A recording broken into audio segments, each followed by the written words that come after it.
नहीं बनाया किसी ने टाटा बिरला अंबानी, खुद ही बने हैं सब अपने सपनों के सौदागर। राह नहीं थी बनी बनाई, ना ही है कोई बड़ा ज्ञानी। सब ने करी है कड़ी मेहनत, फिर है मेहनत रंग लाई। एक पल में नहीं बनता सब कुछ, पल पल मेहनत करके सब ने मंजिल है पाई।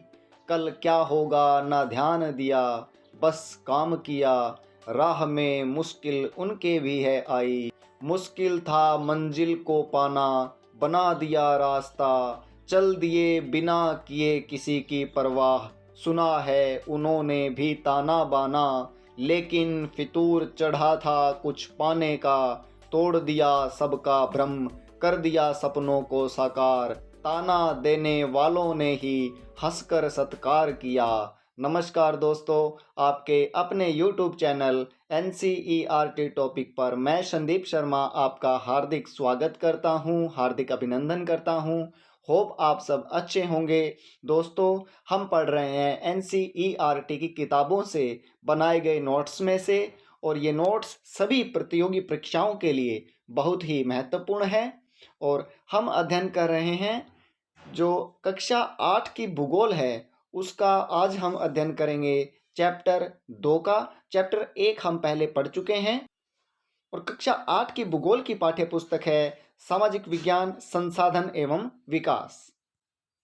आज हम अध्ययन करेंगे कक्षा 8 भूगोल का अध्याय संख्या 2, और अध्याय का नाम है भूमि, मृदा, जल, प्राकृतिक वनस्पति और वन्य जीवन संसाधन। तो चलिए आरंभ करते हैं। देखिए, विश्व की 90% जनसंख्या भूमि क्षेत्र के 30% भाग पर ही रहती है। शेष 70% भूमि पर या तो विरल जनसंख्या है या निर्जन है। भूपृष्ठ के कुल क्षेत्रफल का लगभग 30% भाग भूमि है, और बाकी क्या है? समुद्र है, जल है। भूमि का उपयोग भौतिक कारकों द्वारा निर्धारित किया जाता है, जैसे स्थलाकृति, मृदा, जलवायु, खनिज और जल की उपलब्धता।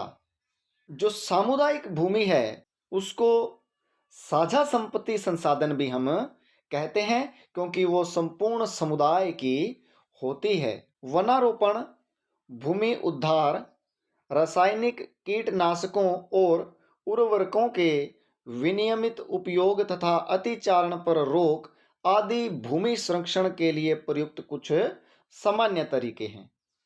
आगे देखिए, मृदा। पृथ्वी के पृष्ठ पर दानेदार कणों के आवरण की पतली परत क्या कहलाती है? मृदा कहलाती है। यह भूमि से निकटता से जुड़ी हुई है। स्थल रूप मृदा के प्रकार को निर्धारित करते हैं। मृदा का निर्माण चट्टानों से प्राप्त खनिजों और जैव पदार्थों तथा भूमि पर पाए जाने वाले खनिजों से होता है। ये अपक्षय की प्रक्रिया कहलाती है। अब अपक्षय क्या होता है वह देखिए। अपक्षय तापमान परिवर्तन, तुषार क्रिया, पौधों, प्राणियों और मनुष्य के क्रियाकलाप द्वारा अनावृत शैलों का टूटना और अक्षय होना क्या कहलाता है? अपक्षय कहलाता है। आगे देखिए, मृदा निर्माण को प्रभावित करने वाले कारक कौन कौन से हैं? जलवायु, तापमान, वर्षा, अपक्षय और ह्यूमस निर्माण की दर। आगे देखिए, समय मृदा प्रच्छेदिका की मोटाई को निश्चित करता है।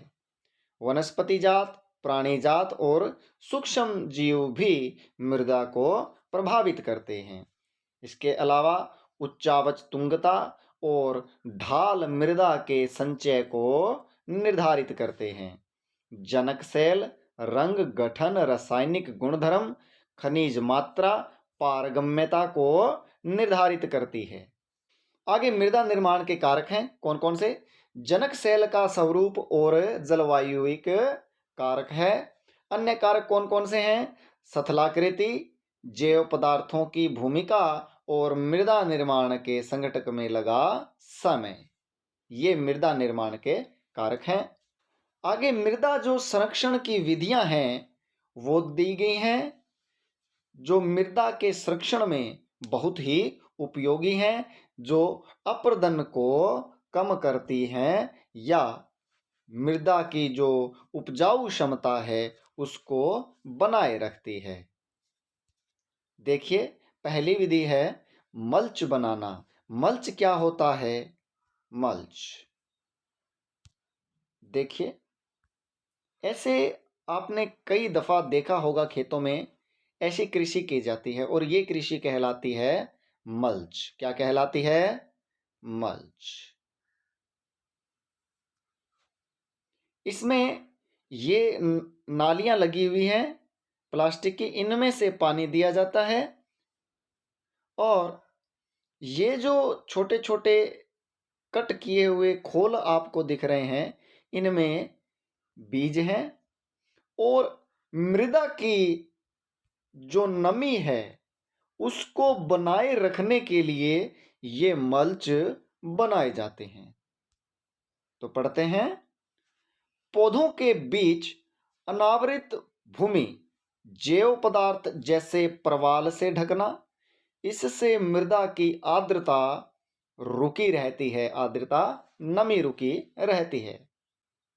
आगे है वेदिका फार्म, तीव्र ढालों पर बनाए जाते हैं, इनसे पृष्ठीय प्रवाह और मृदा अपरदन कम होता है। मृदा अपरदन को रोकने में बहुत ही महत्वपूर्ण है क्या? वेदिका फार्म। आगे देखिए, समोच्च रेखीय जुताई, ये पहाड़ी ढालों पर होती है और पहाड़ी ढाल पर समोच्च रेखाओं के समानांतर जुताई ढाल से नीचे बहते हुए जल के लिए एक प्राकृतिक अवरोध का निर्माण करती है। रक्षक मेखलाएं, तटीय प्रदेशों और शुष्क प्रदेशों में पवन गति रोकने के लिए वृक्ष कतारों में लगाए जाते हैं ताकि मृदा आवरण को बचाया जा सके। समुच्च रेखीय रोधिकाएं, इनको बनने के लिए पत्थरों, घास, मृदा का उपयोग किया जाता है।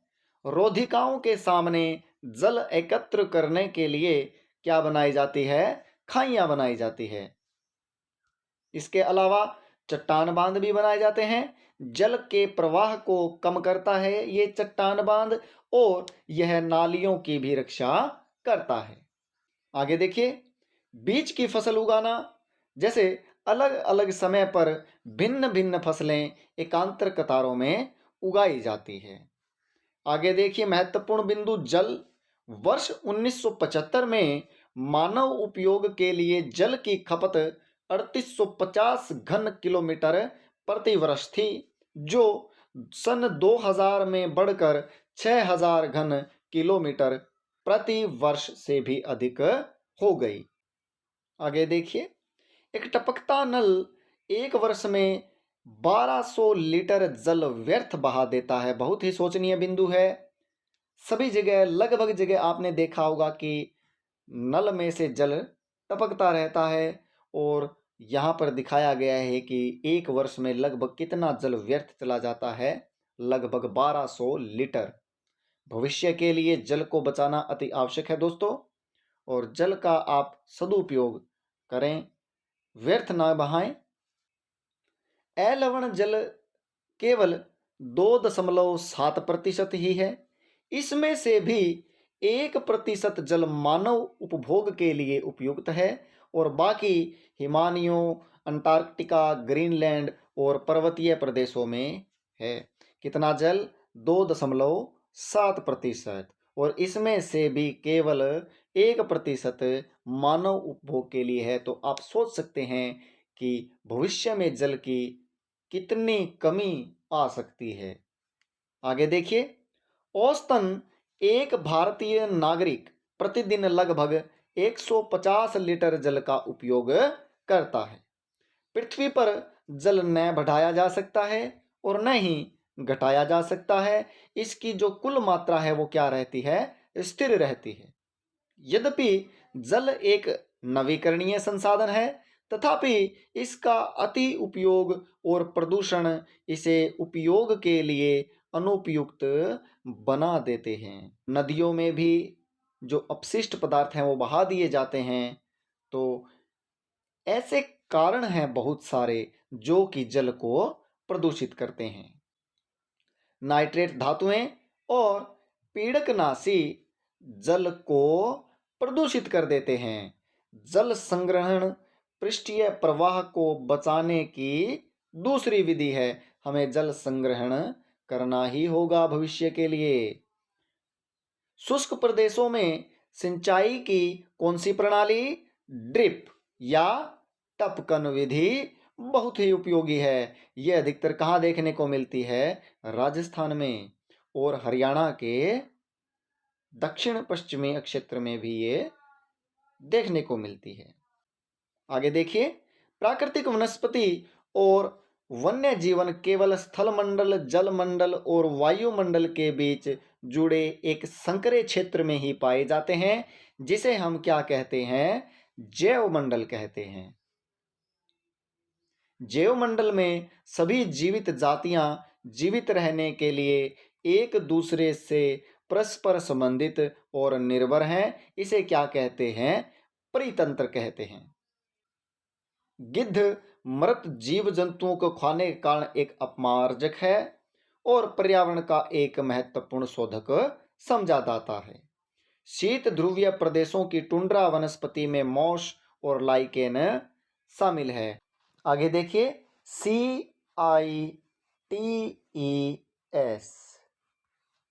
2021 सीटेट में ये पूछा गया है।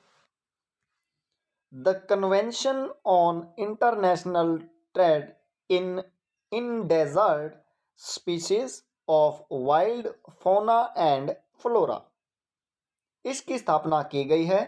किस लिए की गई है? कि इसमें प्राणियों और पक्षियों की अनेक जातियों की सूची तैयार की है। इस सूची में दिए गए सभी पक्षियों और प्राणियों के व्यापार करने पर प्रतिबंध लगाया गया है। यह एक अंतर्राष्ट्रीय समझौता है। मोटे तौर पर पशुओं की 5000 तथा पौधों की 28,000 जातियां रक्षित की गई है। भालू, डॉल्फिन, कैक्टस, परवाल, आर्किड और एलो कुछ उदाहरण है। जो CITES है, इसकी लगभग क्या पूछी जाती है एग्जाम में? फुल फॉर्म पूछी जाती है। तो आप इसका स्क्रीनशॉट ले सकते हैं। The convention on international trade in endangered species of wild fauna and flora. आगे देखिए, जैव मंडल नीचे एक वैश्विक नेटवर्क है जिसके द्वारा जुड़े रक्षित क्षेत्रों की एक श्रृंखला है, जिसे संरक्षण एवं विकास के बीच संबंध को प्रदर्शित करने के इरादे से बनाया गया है। किसको? जैव मंडल नीचे।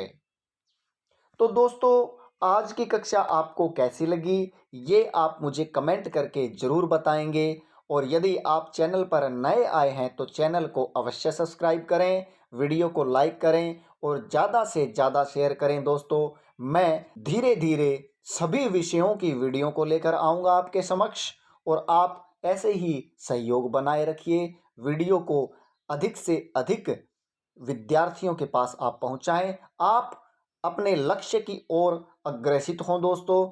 अपने लक्ष्य को आप देखिए, पढ़ते रहिए, आगे बढ़ते रहिए। जय हिंद, जय भारत।